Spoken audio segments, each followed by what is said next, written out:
Ladies and gentlemen, welcome back to the Alamo Audible Podcast. This is episode 269. I'm your host, Jared Kalmus, joined as always by my co-host, Adrian Bermudez. It's good to be back with you after a brief New Year's hiatus. I'm back in the saddle, ready to go. Mm, Adrian, let's do this thing. fantastic. Yes.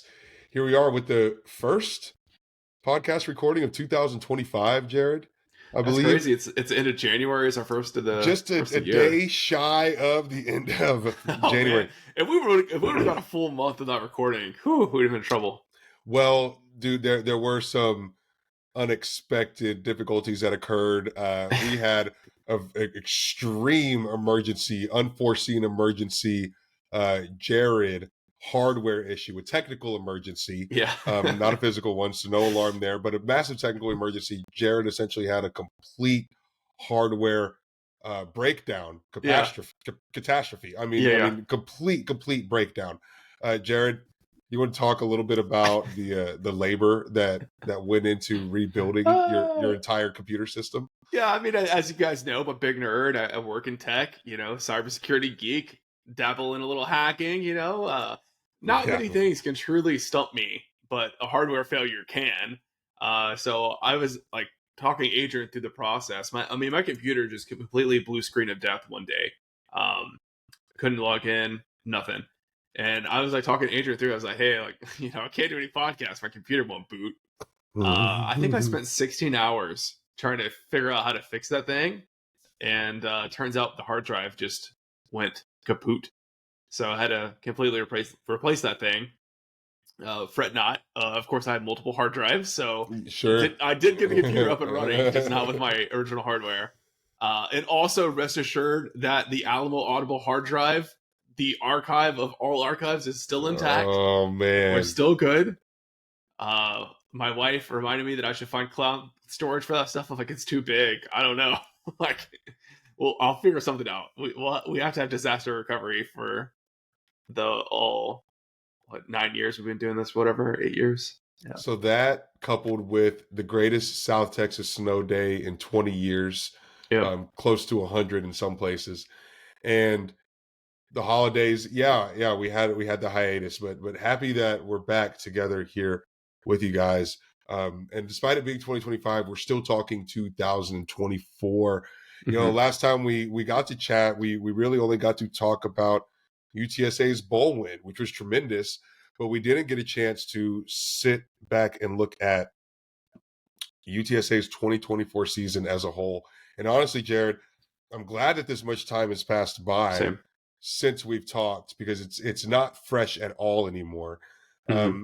And I don't know that we would have drastically different takes or commentary, but I do feel like I could sit there and look with a completely unbiased opinion and Yeah. say, okay, let's take stock of UTSA's 2024 properly here. Yeah, I was gonna say the exact same thing, Adrian. And I think for me, the other part is like separating the emotions from the objective. Like stuff that I was like really worked up over throughout the season. Some of that has passed and some of that is still here. So I think like my feelings of the season that have lasted for over a year after the end of the season, or sorry, over a month after the end of the season are pretty legitimate, right? And I think that's probably how I'll remember the season long term. So I agree with you. I'm kind of happy it's been a long break and we got to like really sit on this, and I think it'll. I think this analysis will stand the test of time. I guess I should say. Mm. Yep. Will 2024 stand the test of time? Only the future will be able to tell, Jared, because it was the first year of a new chapter for the UTSA Roadrunners. And wow, I mean, look, at the end of the day, you graduate the coldest roster of all time, the most talented, the most winningest in program history roster of all time, that brought you back-to-back conference titles, that moved you up into the American Athletic Conference, got you really some of the greatest moments and the best success UTSA has ever seen. One game away from a perfect season, multiple 10-win seasons, an outstanding home football record. Frank Harris, I mean, we could sit here and talk about the accolades for the whole hour, but you move on from that in your very first year. You go over 500 with 7-6 overall record. You get your a bowl victory on top of that, and your brand new starting offense by the end of the season looks really, really good, functioning together underneath what is one hell of a talent quarterback in Owen McCown, who had a fantastic year all season long, to be quite honest with you. But just the fact of the matter that you move on from Frank Harrison, the greatest team that UTSA ever had, and you go 7-6 with a bowl win is pretty dang impressive. All things considered, it is a phenomenal, phenomenal overall finish for UTSA. Whenever you look at what occurred within that season, you are the third to last team in the country in terms of penalties committed per game, penalties total on the year, and you're second to last in the country in overall penalty yardage. The only team that was worse than you was SMU, and I feel like Traylor would be the guy to answer the question. Well, SMU had more penalty yards. Right. Look where they ended. It doesn't Right. make it okay, man. It doesn't make it okay. It doesn't make it okay. So let's kill that argument before you guys try to make it. The other part of it is you had the largest collapse, the largest single game collapse in game, the largest in game collapse, the largest blown lead in football history, in UTSA football history, against a horrendous opponent in Tulsa. And that wasn't the worst, or that wasn't the only big blown loss that you had. You just happened to have the worst one ever. And so when you consider like those things that happened within the season, it takes away a hell of a lot from this pretty fair accomplishment of going 7-6 after graduating your best roster of all time. It takes away a lot, Jared. And so it's tricky. How do you grade it out? How do you grade it out? Because it seems like the micro was better than the macro, right? Saying that right? Well, for me, it's just like the destination was fine, but the journey was abysmal. Reminds me of a trip I took with my wife when we were dating. We went out to Marfa Big Bend during COVID. I took my Mazda 3. The national park was closed because of COVID. All the park rangers all got COVID. So couldn't get into the national park. And we were like, well, there's the state park right there. So the destination was fine. We were out in West Texas. It was beautiful. Yes. Marfa, all that stuff. But I drove my Mazda 3 through the state park that I didn't know was like off-roading. So I blew out multiple tires. Yeah. I got stranded. I had to get towed by just some guy. I mean, like he was a tow truck driver, but it was not like a company. It was just like Justin. He's got a tow truck, right? So it was a good trip. We had a good time, but we went through some really arduous challenges along the way.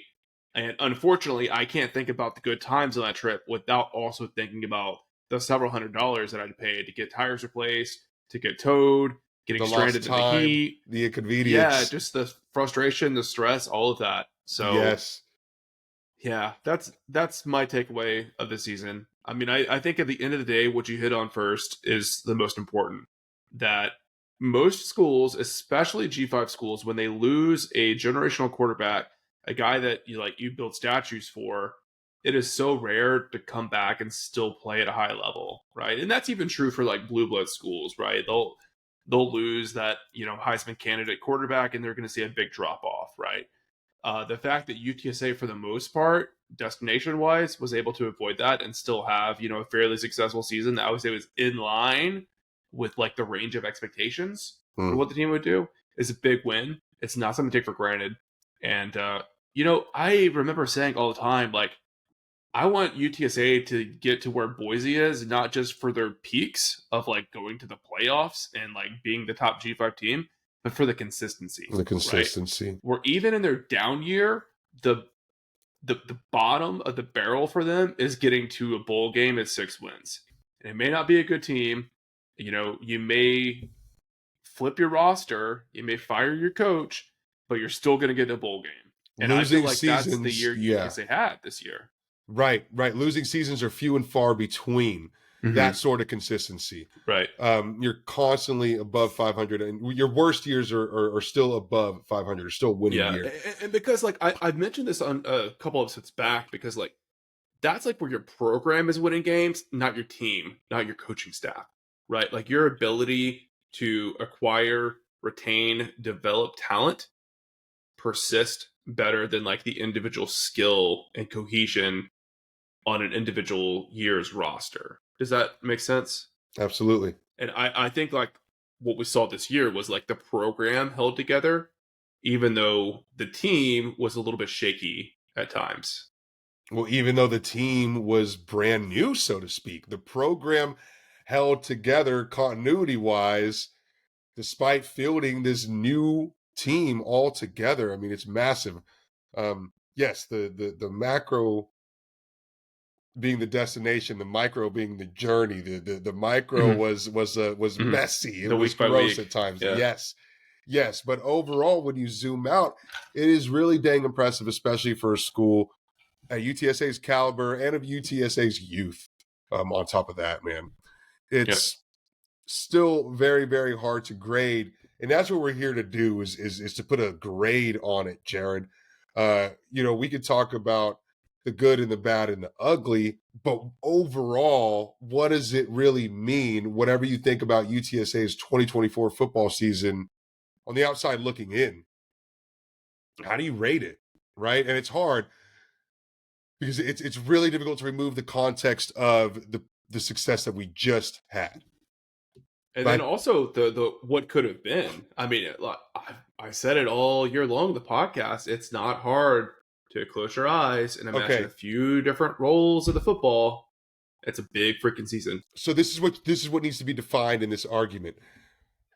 I think what could have been is a massive impact on final letter grade, because this indicates things that occurred in the season that impacted where you ended up versus where you could have been. Okay, but the context of years prior, how much weight does that have? Because we talk about fielding a new team, that's context. I think that's really, really important when you measure the success of this year. You lost a generational quarterback, as you stated, Jared. And you finished the season fairly well overall. I think it should hold some weight too. But to me, the where you could have been is a lot stronger of a weight than the context of graduating Frank Harris, because we knew this team was talented and they showed it. We saw it. Too much went wrong for too long into the season. We didn't defeat our demons. We didn't get past our growing pains. We had the same issues in the same areas, in the same departments, week after week. And so I think that really, really kills your overall letter grade. Those losses that you had against Tulsa and against Rice are just so inexcusable. For me, I mean, it's very, very clearly a C. And yeah, I think winning a bowl game is worthy of a B accomplishment, but the context of this team should have had 2, if not 3 more victories underneath their belt. I think I'm happier with this team winning 9 games and losing a bowl, Jared, than going 6-6 and winning one. Sure. That's just me, though. Maybe other UTSA fans feel differently, and that's fine. But that's my opinion. Sure. That's a totally valid argument for sure. I can't pick that apart. I can't nitpick that. Personally, I'm willing to go up to a B minus. And I think a lot of that is because UTSA just proved they can survive. They're not just Frank Harris, right? I mean, how much message board chatter did you see from North Texas fans, from Memphis fans, from USF fans? Like, Texas State fans, once Frank Harris is gone, they're nothing, right? And like I said earlier, I mean, I think this year kind of proved the program is still built to last. It was just not Frank Harris's program. And like, yeah, the growing pains and, the bumps in the road and all that are there. I'm not going to dismiss them. I'm not going to minimize them. But I think UTSA as a program is still at a point where a 7-win season is a success, right? Like it is. Yeah. Let's not get too spoiled too fast, for sure. I mean, I hope to outgrow that. We should outgrow that. But right now, I mean, just given the lack of history in the program, I'm okay with it. I mean, only the second bowl win in program history, right? Like let's look at the big picture, zoom out.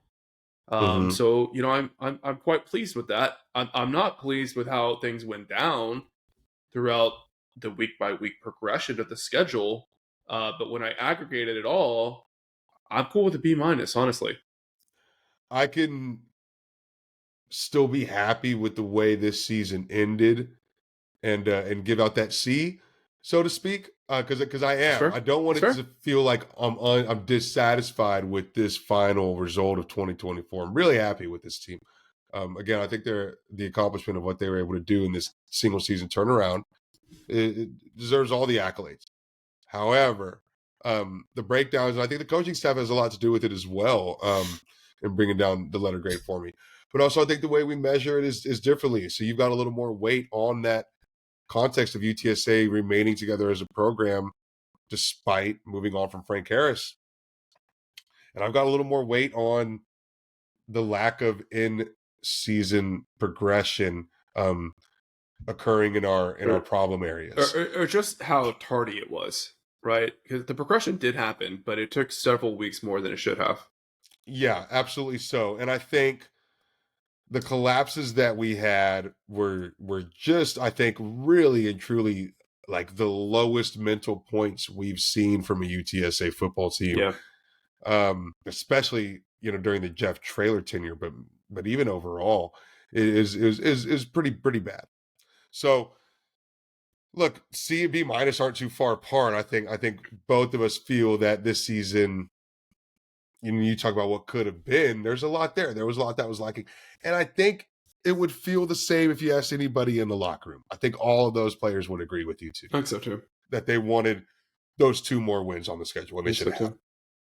Well, we've talked about some of the highlights and lowlights of the season in generalities. I just threw this on the outline. Sorry to catch you off guard, but what's your best and worst moment from the season? But more specifically, like it could be a play, an event, a game, but just something a little bit more granular. Oh man, that's tough. That's the worst of the whole year. I mean, the worst moment it has to be the game against Tulsa, but there was a sequence during that Tulsa game where there was like a collapse that UTSA had. It was in the third Third quarter. quarter.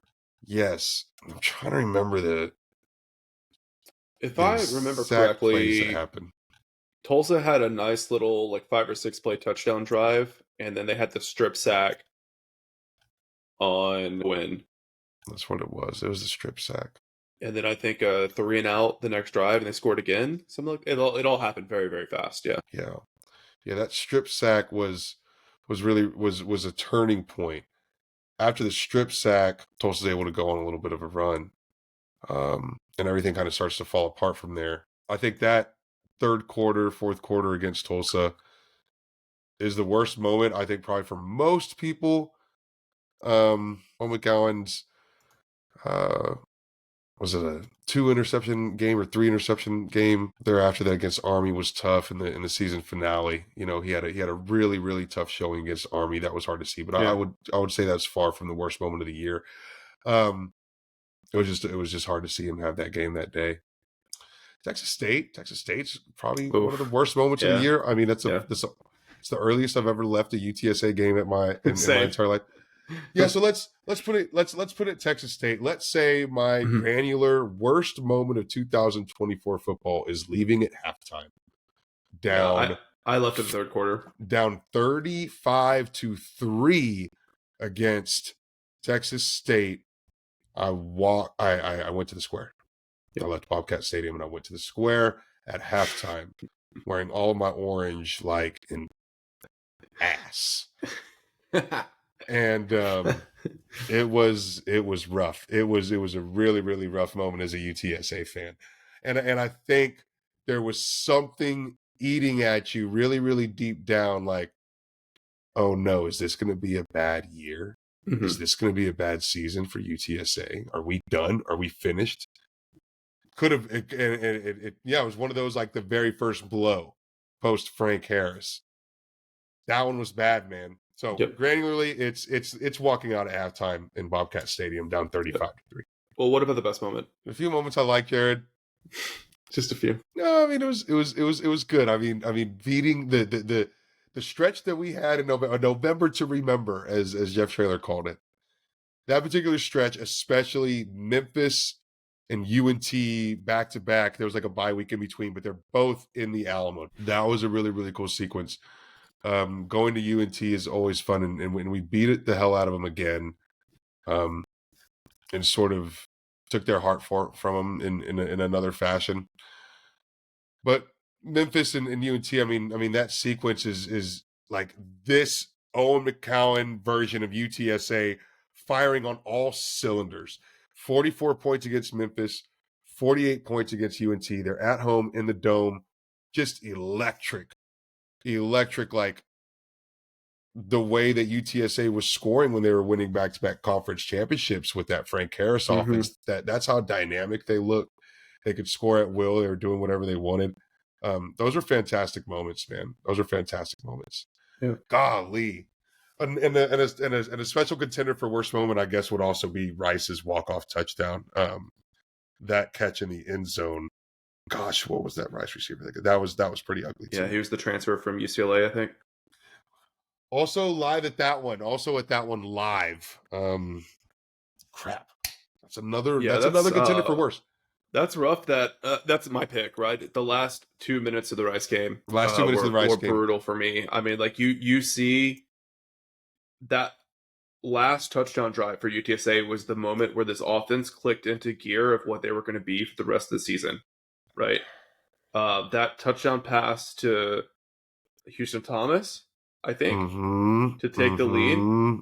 That should have been the moment where Owen McCowan really arrived as the leader of this program, getting that road win over an in-state opponent on the road. I mean, should have been huge. And then you have 2 bad penalties on the defense. You give 30 yards to Rice. They had the lucky walk-off catch. And then the team gets involved in this awful brawl after the fact that I'm still really upset about. Golly, Jennifer.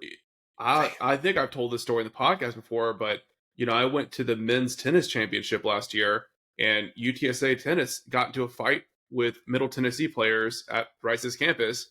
And then to be on Rice's campus a few months later and see the football team get into this huge brawl is just really embarrassing, man. That's not the way we want to be represented. So it was very upsetting to me. And just a really tough loss that should not have happened. Dude. I just completely blanked on that Rice game. I think I had buried it so far down in my memory bank. It was essentially in the recycle bin. Yeah, we were standing next to each other in a very, very lowly attended UTSA Rice game. Maybe the very first time that I've been to a Rice game where Rice fans outnumbered UTSA fans. Yep. But they were playing decent football. It was their homecoming game, and they brought the noise. UTSA brought essentially no traveling attendance, and we still will away with a beautiful bomb. It was nearly a 40-yard touchdown pass to Houston Thomas with 2 minutes left in the football game. Game was over. Felt really, really good, man. But gosh, what a collapse! What a collapse on that fourth quarter, on that very last drive. 2-minute drill from Rice. The brawl, Jared. Get swept under the rug a lot. You and I were standing right next to each other in the bleachers. That was a really low moment for this football program. I think overall, yeah, that's the lowest, rock bottom is the word I'm looking for.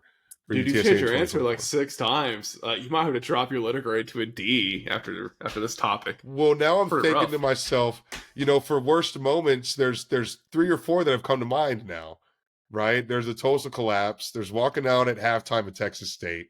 And then there's losing 2 in the 4-second left walk-off touchdown to Rice and an ensuing brawl. I mean, dude, these are horrendous moments. These are really, really bad. I'll keep my worst moment as leaving at Texas State's halftime. But golly, I mean, that is an unbelievable top 3 for worst moment. Yeah. And then best moment, I mean, yeah, there's a November to remember, but the worst sticks with you a little bit more. Yeah. My best moment is I don't know. This might be a hot take of a pick, but um, Jacavian Rogers got the interception in the bowl game, and the guys Wow, run all the way across the field and do the beach celebration. It Beach was just a Angels. nice. It was just a nice moment of joy, of levity. Yes, it was a penalty, but it was just like a nice relief. I think of a lot of the tension, the frustration of the season. It was ending on the year on a high note. You know, you Yeah. see a young player make a big play in a bowl game, getting a huge lead. So you know that for me, it was just nice to see. Not a lot of like big, memorable, positive moments stick out for I'll me this also season, add, but that's one. but dude, I'll also add to that the culture, the symbolism of that moment. The team clearly still having a hell of a lot of camaraderie, Yeah. still being really happy to play with each other and having that strong culture to go down there because it's a joint celebration. There's four guys Mhm. running across, Mhm. super happy to be playing and winning in that bowl game together after everything Yep. they've been through in the season. It's a beautiful moment. I love that answer. Very good answer, Jared. Yeah, and I think it was like three seniors that went with Rogers over there, and one of them was Danye, and that just felt like a very fitting farewell to Danye as a roadrunner. You know what I'm Yeah, saying? sure, Yeah.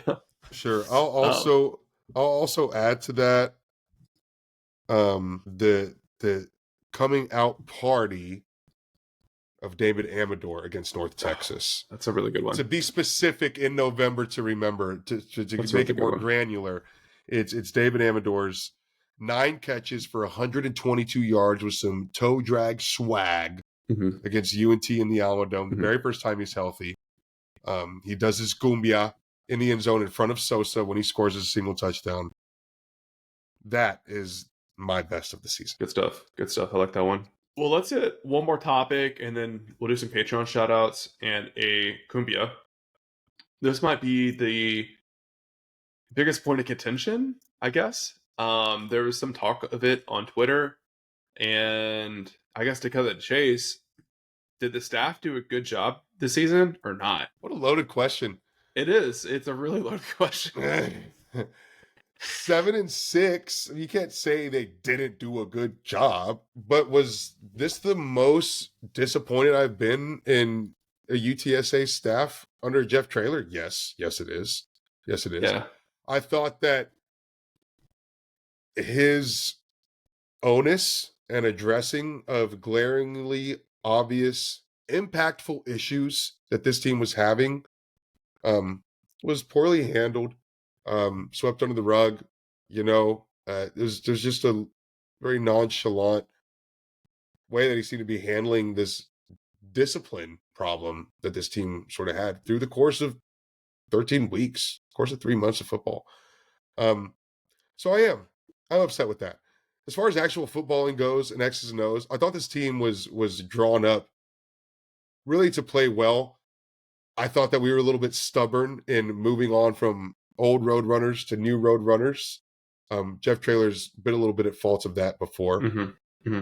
but I still think that this team was put in a better position to win than a worse position to win on a week by week basis. The discipline issues were the main reason why they weren't able to win games. It wasn't a talent issue. It wasn't an it wasn't a talent issue. This team was a better team in all their losses.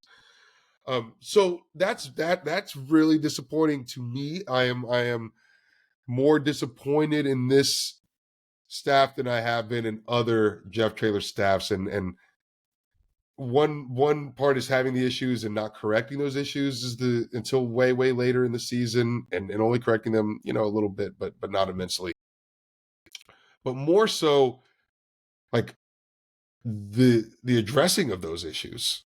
I mean, Jeff didn't really seem to care. He didn't really He was seem so to dismissive of a lot of stuff, did and not give a damn it's that it's this. hard with him because I mean it's you never really know if he's putting on a front publicly and having a different message behind closed doors. Like we know that happens, but Late hits on the sideline and egregious on sportsman likes, yeah, I mean, like the over and over. They go, man, it's horrendous. It's like horrendous. bringing up calls that went against UTSA like 2 or 3 weeks after they happened. It's just like sore loser behavior, like that And not yeah, and really not rubbed me the owning wrong up way. and not owning up to saying, yeah, we had a couple of bad calls that you don't have to say cost us the game, but that hurt us. We had some calls Sure. against us that hurt us pretty bad.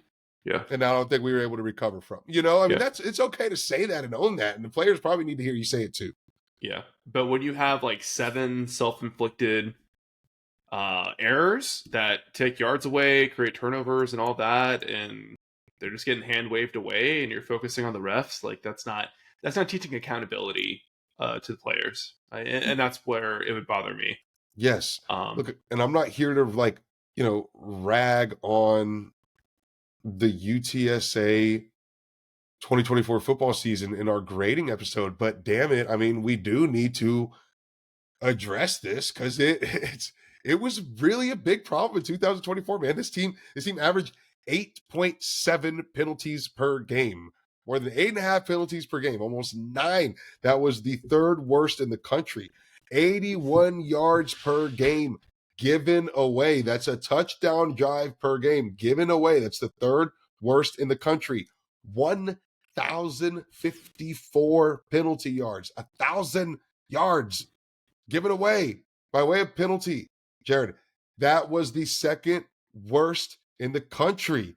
God damn it. I'm tired of us being so nice about it. It's ridiculous. Everyone's been so nice about it.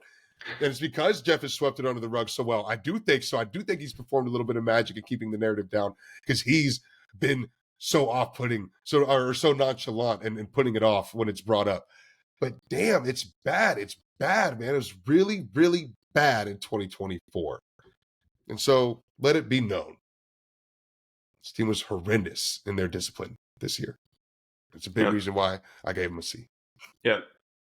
For me, at the end of the day, like to answer the question, did the staff do a good job or not? It's a toss-up. I mean, I think there's just as many pros as cons you can point to.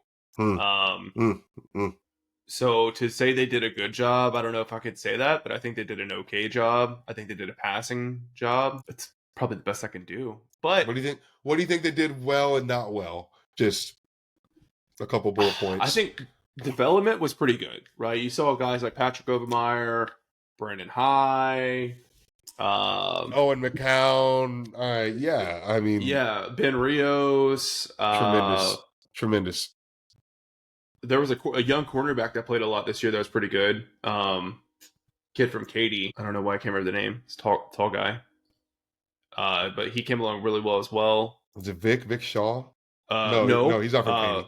But I think both Vic Shaw and the other defensive end, Cameron Cooper, both showed development and showed promise, for future seasons. I was thinking of Davin Martin. Looked really good. He looks like a future multi-year starter. Yeah. A lot of examples like that of young guys that look like they were a good evaluation that got better throughout the span of the season. I do agree with your earlier point. Way too many guys they hung on to for too long, and in some cases until they didn't have the option to play them anymore because their bodies gave out on them. I think the X's and O's were fine. I thought the X's and O's on the defensive side were as good as they've been. Offensively, I didn't have any problems with it. For a period, I'm like, they're playing too many tight ends, but then finally it clicked for the tight ends and they started producing out of 12 personnel. So, overall, it's really a wash for me. To say like, oh, it was the best coaching job of Jeff Traylor's career, and like some of the statements I've seen like that, I categorically have to disagree with that. Ridiculous. Well, cool. We'll take a quick pause here, and we'll get into some superlatives for the players. Before we want to give a shout out to all of our Patreon subscribers for keeping us going. New subscriber today, actually. Shout out to Joe joining at the Insider tier. And as always, I want to say big thank you to our Board of Trustees members. So while this is our first, and I guess only recording of January, we have been working on a lot of stuff behind the scenes, as always. A lot of cool sponsorships and giveaways and stuff lined up. But I also had a really fun Patreon blog post, and that's me looking at the top 10 incoming UTSA transfers in program history. Had a lot of fun with that. Less debate than I expected, but it was good. And if you've been a fan of UTSA for a long time, you should definitely be on Patreon. You should definitely check that blog post out. And we got a lot more in the works, so stay tuned for that. But thank you to our Board of Trustees members, Digi Teague, John Otwell, Gary and Ruben represent the UTSA Burger King Tailgate, Ray Redding and Meet Me Apparel, Brandon Grill and the Grill Realty Group, Andy Elizad at Proficient Benefit Solutions, Ian McClendon at Seeker LLC, Javon Townsend, President of the DFW chapter of the UTSA Alumni Association, Ryan Squares, Waterman Construction, UTSA Annual Giving, Artisan Vapor and CBD, and Wayne Gonzalez and the Runners Rising Project. So we'll kick you guys over to a quick Kumia break, and we'll be back momentarily to get into these player superlatives.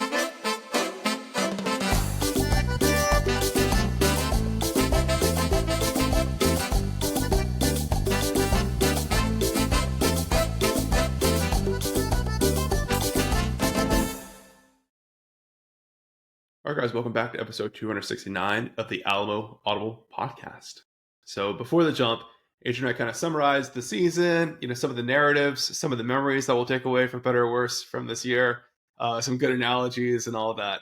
But now we're down to get to the meat and potatoes of this, what you guys really care about. That's player superlatives, MVPs, most improved, biggest disappointments, all of that kind of stuff. Adrian, let's start off on offense with the offensive MVP. I think there's a clear answer, but I kind of feel bad about picking it. I don't know. Who's your offensive MVP? There's no argument. There's no feeling bad. It's a landslide. It's Owen McCown all day, taking over the helm of the UTSA Roadrunners and doing a fantastic job out the gate. Just tremendous. This guy was 63% on his completions for 3,424 yards, 25 touchdowns to only 10 interceptions, 263 yards per game for Owen McCown. He was outstanding. He was really and truly outstanding this year, man. I'm really just very, very in enjoyment watching him play and develop. I want to say I'm proud of Owen McCown because it sounds very, very corny, but it does bring very, very much joy watching him get better every single week. I feel like we got to watch a player get better right before our very eyes. He was good when he started. By the time he ended the season, dare I say, he's approaching being really, really great. Owen McCown was fantastic. He threw 0 interceptions through the first 4 games of the season, threw 0 interceptions in 7 games altogether. Very, very clean football player, was very, very smart with his decision making throughout the year. Got a little bit better at making, more courageous passes, right? Not daring passes. They were still smart, but he was letting the ball fly a little bit more as the season progressed. I would say. Absolutely. He was letting the ball fly a little bit more, trusting himself, had a little bit more confidence, more confident passes, more confident throws, and got better with his legs, got better with getting rid of the ball in trouble situations. He did all of that, like those little cerebral things did better as the season went on. I really, really enjoyed seeing him get better as the year went on. I think he's phenomenal talent at quarterback, but also really, really smart, really, really confident. The sky's the limit with Owen McCown, and I will beat his drum all day long while he's here as a Roadrunner. Yeah, he was the glue that kept this offense together, I would say, and it's just so impressive that he's a sophomore and the leadership that he showed, the tenacity that he showed. There were a lot of moments where his offense let him down, right? The line was letting free blitzers in. Receivers were dropping passes left and right. Dropping wide open touchdowns. There's a long fumbles. There's a long list of times when the rest of the offense around him didn't hold up their side of the bargain.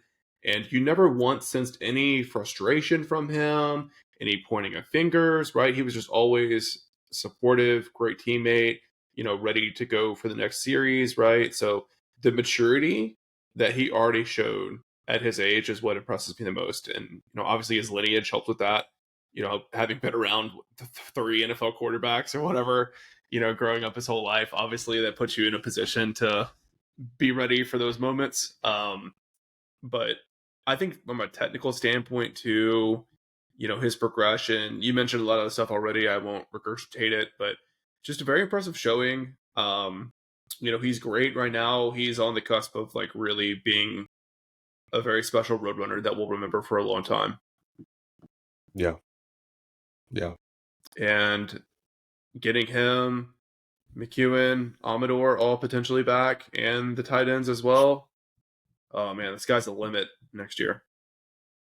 Who are your honorable mentions for offensive MVP? Brandon High would be one. Yeah. You could probably do a toss up with him or Robert Henry. But I think Brandon High just brought a little bit more of a spark when he came in. Unfortunately, his injuries were late in the year, so it's like when they needed him most, he wasn't available to go. But I think that you had expectations for Henry, and he had a good season. But I don't think too many people were like looking for an 8 touchdown season from Brandon High. So to get that kind of unexpectedly when the offense was really stagnant and really struggling was huge. And High also ripped off some of those big runs. I mean, like his touchdown run against ECU, the play he got hurt on, like that should have been a big turning point for UTSA to win that game. But Yeah. life had other plans for us. Sure. But he made a lot of big plays. Very impressive young player.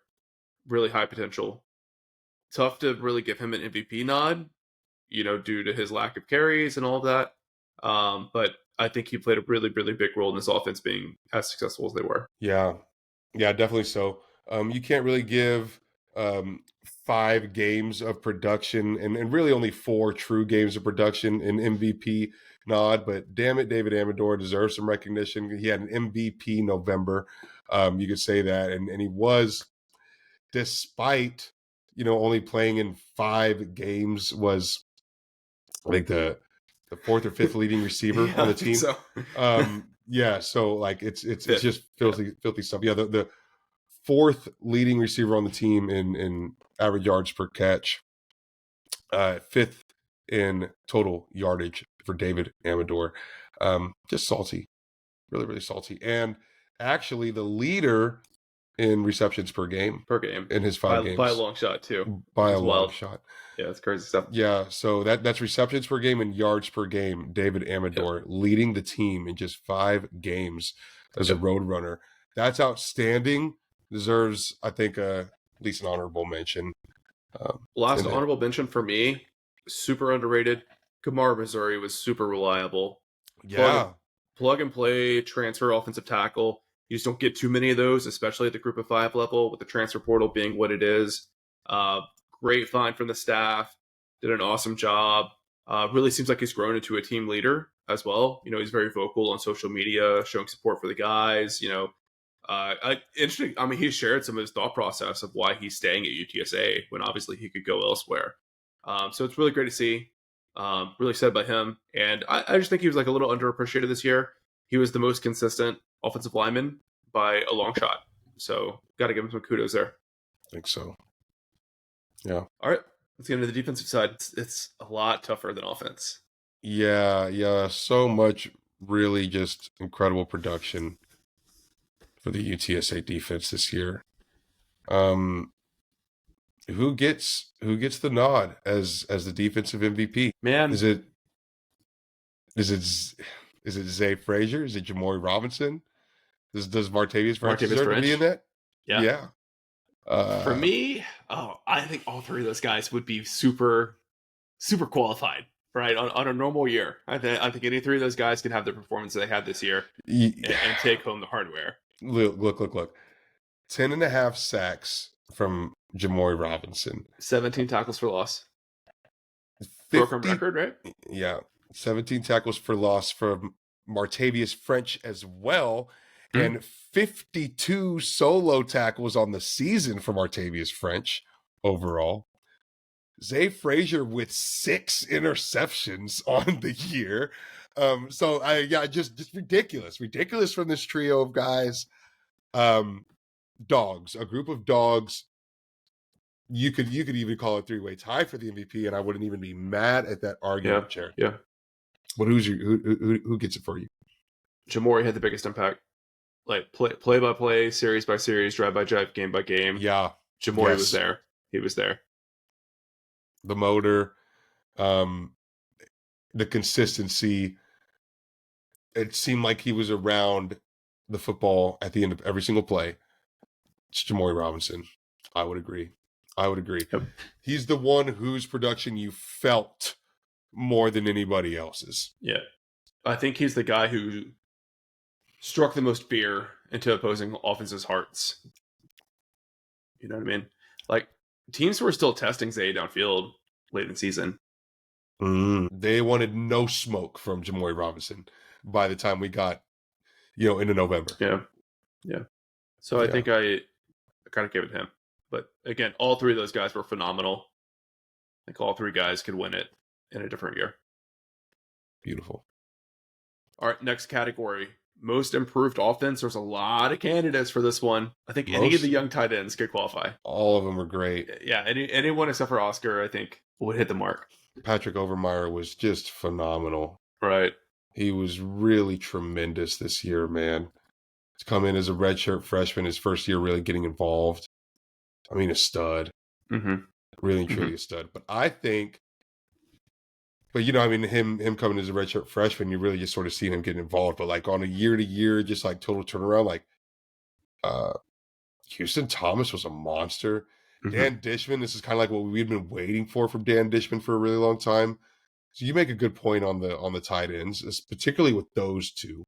If you're going to give it to a position group, the tight ends run away with it. No doubt about that. I think David Amador, huge improvement from his true freshman season. I mean, he showed flashes the previous year that got fans excited. It was clear he had a future on the offense. He didn't actually produce all that much, right? So once he recovered from his injury and he got on the field in 2024, big improvement. Wow. Better things to come for sure, but awesome job from him. Wow, that's a crazy pick, but you're actually kind of right. He was a bit unproductive. I think he had like a catch per game last year. Yeah, something like that. It's pretty minimal. But he was involved in all the games. He was getting snaps. He was getting ample snaps. I mean, of course, he had more targets to throw to. But then again, not really. He would just have like a 20-yard jet sweep, and he looked really fast doing it. So everyone's like, oh my God, David Amador. But his actual output, he didn't have a huge impact, right? Is it okay? Because you know what I think the real true answer is, Jared? And this might be a hot take, and I might get grilled alive for it. But hear this. It's so obvious and it's so easy. It's Chris Carpenter all day. Chris Carpenter is the most improved offensive player by light years. Wow. By light years, Jared. This guy was an absolute machine of production in the receiving group, in the in the special teams kick returning group. It's Chris Carpenter all day. And yeah, he may have had a couple of moments, but he wasn't the most egregious dropper on the team, I don't think. And he had some fantastic catches at wide receiver, a position that he'd been trying to break into and just hadn't. And at this point in his career, it probably chalked up to he just wasn't going to break into that wide receiver position. But damn it, he did it in 2024. He was productive. He was good at wide receiver. Chris Carpenter in his senior campaign was the most improved UTSA Roadrunner on offense. That's an excellent pick, Adrian. You, as a fan, I think we're bad about this as sports fans. When a guy gets forced into a role or a position or an expectation that wasn't in the plans, wasn't in the cards originally, a lot of times we turn that person into a goat and we talk bad about them. Oh, they're making all these mistakes or whatever. But in actuality, if you've been in a locker room, you have to know, these guys are stepping up when it's needed, right? And we know they're not as good as the three injured guys that were in front of them in the depth chart. But that's not the right way to view that situation, right? So when you look at Chris, he's a guy who he's a return specialist, right? He was never, ever, ever expected to be the go-to target, but he had to be it, and he did a good job. I mean, he was not perfect for sure, and his season is not one that's going to go down in the record books or anything like that. But you're right; it was a huge improvement from last year. Well, from all his years, Jared. I mean, damn it, he's been here since 2020. He'd been trying to break into that receiving group for a long time. I mean, I can think up back to the 2022 bowl. Chris Carpenter getting some snaps, or 2023, 2022, the Cure Bowl, I think. Chris Carpenter was getting some snaps at wide receiver. So I mean, he's been trying to break into there, and he was tremendously productive and good at that position this year. And it's completely unfair to think he was going to go and get you Joshua Cephas production, and you're right, Jared, that it's not fair to think that. Chris Carpenter was tremendous with that bandana on under his helmet. Big shout out to Chris Carpenter. Yep. That's a good one. All right. Well, let's move on. Most improved on defense. There's an easy answer for me on this one, personally. Mm, mm. Okay. Give me Zay Frazier, man. I mean, Hell yeah. limited role previous season. When he went in, he would get picked on. Like teams immediately would throw at him. I don't even know if you would call him second string last year. Was he second string in 2023? He played in 5 games in Yeah. 2023. Yeah. I mean, he was reserve. This year, I mean, he's going to the combine, baby. He's a legit NFL draft pick. I mean, some of the plays that he made at cornerback are some of the best, most athletic plays we've ever seen from a cornerback at UTSA, and we've had some good ones. Yeah. Got some good ones. Tariq Woolen, Bennett Okocha, pretty long Almost- list of solid corners that have come through here. Almost seemed like what he was doing was instinctual. Yeah. It was so good and so natural looking. But that's just how much better he's gotten, how much dialed in he's gotten. That's how much slower everything's moving for him. Yeah, shout out to Coach Graham, dude. A master value developer of cornerback talent. A master. And how nice of a change of pace it is to get a 4-star guy that actually lives up to the hype, has the production, has the outcomes, the big plays, the NFL status, all that. Like usually when you're a school like UTSA, you get a former 5-star, 4-star guy. Like they come to a school like UTSA with that ranking for a reason. You know what I mean? Not the case with Zay, man. He was legit. Took him a while, but he stuck to the process, stuck to the plan, and became a hell of a football player. Yes, indeed. Is there anyone else you want to argue for or just make an honorable mention for? I think that Zay Frazier is a really fantastic pick here. I mean, another cornerback, Cyrus Dumas. Dumas is the guy that really comes to my mind, man, because very, very quiet in his time at UTSA prior, dude. In 2023, he really didn't see the field much at all. And he came over from where? From New Mexico? New Mexico State? New Mexico State. Dude, and for what it's worth, just a tremendous, tremendous impact player on defense this year. Yep. Really, really good on defense this year for UTSA. I think Ronald Triplett is an honorable mention as well. Ronald Triplett had a really, really nice year. Very steady, very strong player. He played a little bit previously, but I feel like he took a nice next step forward. I even think Martavius French just leaps and bounds better than he was last year. I mean, I would have never thought that he was going to be a top player of the UTSA defense. Always seeing him more of a contributor guy, but at this point, I mean, he's put himself in as a pillar. I thought most he had this in him. I was not surprised by his performance this year. I'm a little bit surprised at the ceiling that he got to. But honestly, Adrian, I mean, his season, a top 5 single season performance for an interior linebacker. It's insane. UTSA history. It's an unbelievable season. It's an unbelievable season, man. Yeah. All right. Well, we're going to end on a high note, no less superlative. But before we do that, what's the biggest disappointment for you? And it could be a player, it could be a position group, offense or defense, or special teams. I think you know what my answer is, Jared. It's the upperclassmen of UTSA's returning running backs room from 2023. And that would be the combined production of Kevorian Barnes, Rocco Griffin. Robert Henry had a good season. So really it's those two. It's Rocco Griffin and Kevorian Barnes just really being completely unproductive at the position. Both of them averaging under 3 yards per carry for UTSA. We had tremendous expectations, in particular for these two, to lead what was a fully stacked running back room as the older upperclassmen and the leaders, the captains of that position group. They were going to be extremely good in 2024, and this was going to be the nastiest running back team in the American Athletic Conference was going to be UTSA. We were far from that, and a big reason why was because these guys just were very, very flat this year, and it sucks. But unfortunately, just very, very disappointing production from those two And we wish them all the best as they both have transferred out of UTSA. But yeah, that was the biggest disappointment.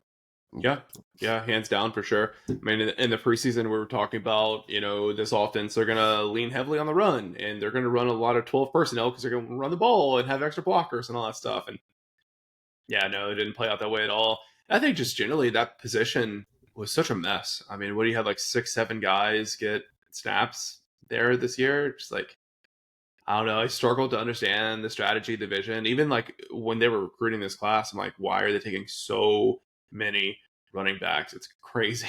So, running back room in general, just huge disappointment. Obviously, there's bright spots there. Brandon High and a lot of the young guys look like they're going to go on and do things. Bryson Donnell, Henderson, but just that room as a whole, like for the level of talent that's on the roster with like what we actually got production wise, was a huge letdown.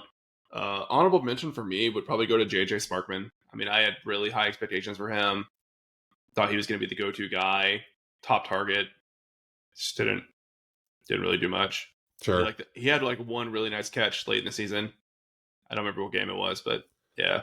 I guess I'm never super disappointed in how those end up turning out because you never really know whenever guys get here if they're going to be really good or not. Yeah. So, okay. Well, those are the disappointments. Yeah.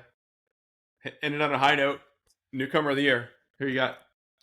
Dude, this is really good. I mean, I think the obvious answer, even though he's a redshirt freshman, not a true freshman, is Patrick Overmeyer. However, I think there's a lot of guys to point at that were really, really good for UTSA as newcomers. You talked about Brandon High. There's a freshman that was very, very good for UTSA as a newcomer. Give me as a quiet pick, a sleeper pick, as I want to throw a sleeper pick in here, Jared. So my sleeper pick is going to be Vic Shaw of Texarkana. Nice. 10 solo tackles, 4 tackles for a loss, 2.5 sacks. Played in all 13 games, a pass broken up, and 2 quarterback hurries. Extremely productive. Also a redshirt freshman, technically. But Vic Shaw, newcomer of the year for me, Jared. I think he's got a very bright ceiling in what is a stacked linebacker room and a good linebacker history here at UTSA. I think he'll be the next chapter of it. Yeah, that's really good. I think you're spot on with that. Overmeyer is the clear winner for me for newcomer of the year. I mean, I think, man, just his God-given ability, it's just very special, right? I hope UTSA can hold on to him for a while. Yes. Another guy I'll shout out, under the radar pick. I thought Jonathan Jones was awesome this year. Made a big impact for UTSA. I guess there wasn't a lot of concern when Nick Booker Brown left the team, but there was some.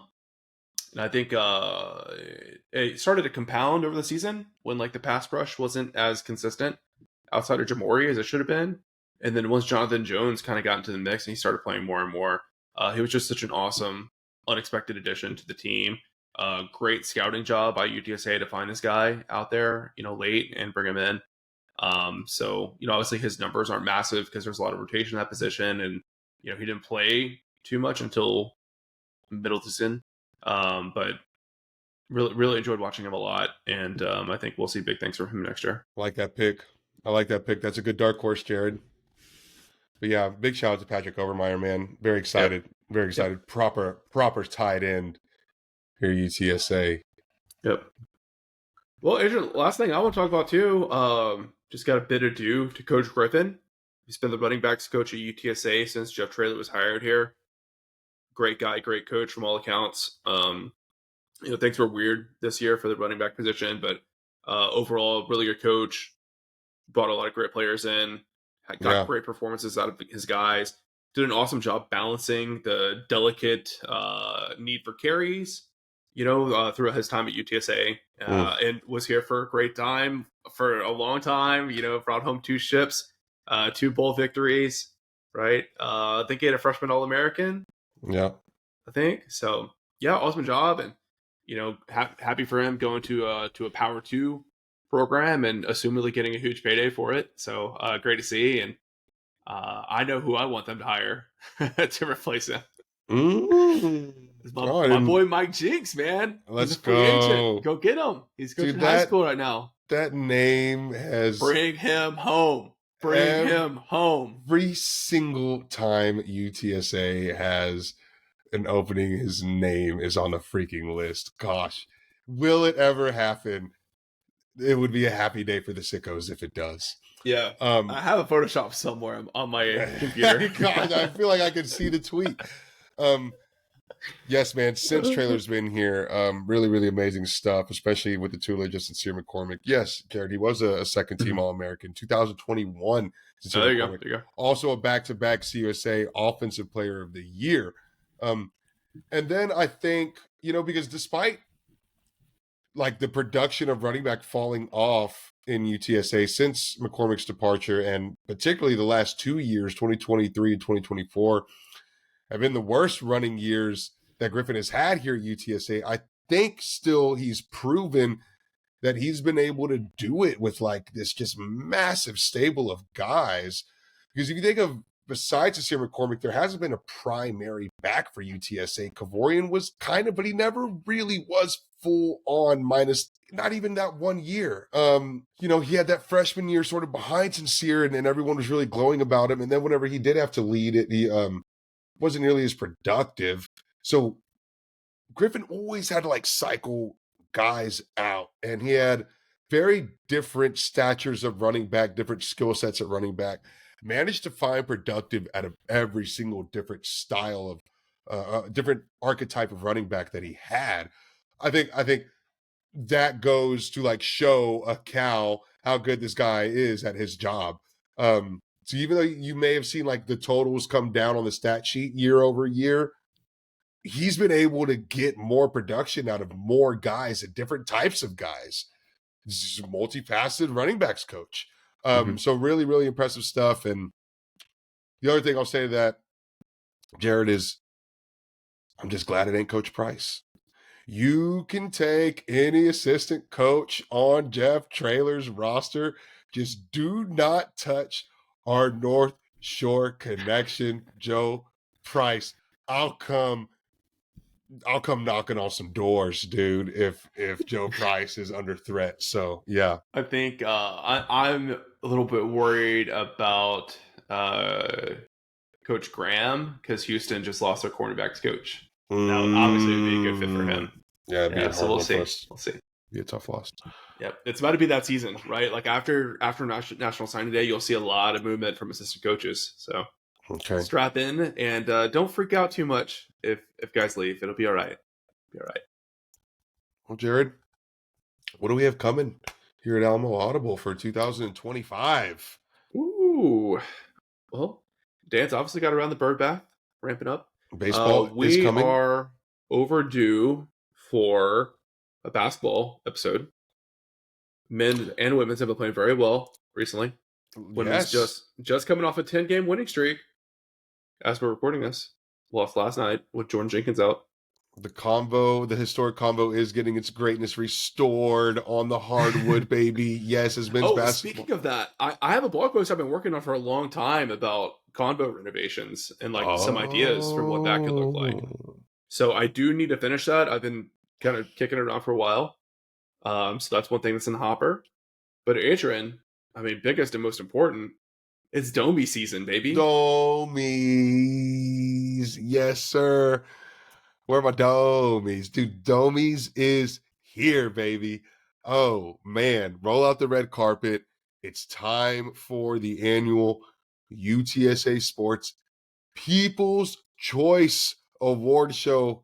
I guess we'll be getting together the polls to then disperse out to you, the voters, the public, to go ahead and set up our superlatives, our best, our top moments, players, coaches from the 2024 calendar year, ladies and gentlemen. It's going to be tremendous. Dang it, I've lost count, Jared. Which annual Domies are we on? Is this 6th? Oh, man. Is this the 6th annual Domies? It feels like too many. Is it the 5th? I don't know. Did we do one before COVID? Because I vividly remember the COVID one, but I can't remember if we did one in 2019 or COVID not. had to be the second one. Wait, you know what? COVID would have been the 2019 year. Well, no, that's not right. That's not right. Damn, I don't know. We'll have to check. We'll have to check I back. think we're on the 6th annual Domies. Don't Okay. quote us on that, but it is Domie season. Those of you that have been listening to the podcast for a long time, y'all know it. But Yep. every single year, we do have an award show, a awards style show. A lot of prep goes into it, so we do build out categories for separate accolades. It is a public poll, so you, the listeners, do vote on it. And then we come and we read out the winners live on the podcast. And we hand out our Domies awards, which you don't really hand out Domies awards, but we do award our Domies there here on the pod. And so it's very exciting. It is prestigious. It is, so I've heard, one of the proudest awards that a UTSA athlete can receive. Of course. So yes, indeed. Do start looking forward to Domies content coming your way. We do want your vote in the poll. Please vote for your Domies winners. Yep. And also we got, every year we do like a meme of the year on social media. Very few submissions. So if you had any memes for UTSA from 2024 that were memorable, that made you laugh, that made you cry, that made you cringe, tweet them, send them, DM them to us, please. We need submissions. It's only the single most important Domie award. Right. Gosh. Yeah. Right. I know people have got some bookmarks. And as Adrian and I get older, it's a lot harder for us to keep up with the social media scuttlebutt, right? So we're looking to you, Gen Z. Come through and do your thing. All right, Adrian. Well, that'll wrap it up. Really fun episode. Thanks for going on this little trip down memory lane with me. And we'll see the listeners back really soon, for sure. Absolutely, folks. You're ready for those Domies, y'all. We appreciate it all. A big shout out to our big money donors. That's Mr. Ben Tovar, the Bunch family, Zach Espericueta, and the San Antonio Podcast Network, Alejandro Benavides, Dan Nerdahl, our host of Around the Bird Bath, Jacob Cavazos, board president for UTSA's Alumni Association, John Nally, Rick Cortez of Rowdy Road Grillers, Sumner McDaniel, UTSA King Bowser, Maddie, and Home Field Apparel, where you can save 15% off of your first order with the discount code UTSA Wants Home Field. Of course, we are also brought to you by ourselves, Alamo Audible. You can always shop at the store, Alamo Audible Fan Shop, at our website. And you can always, if you're not already, sign up for our Patreon. Exclusive content does continue through the off season. We thank y'all very much for tuning in.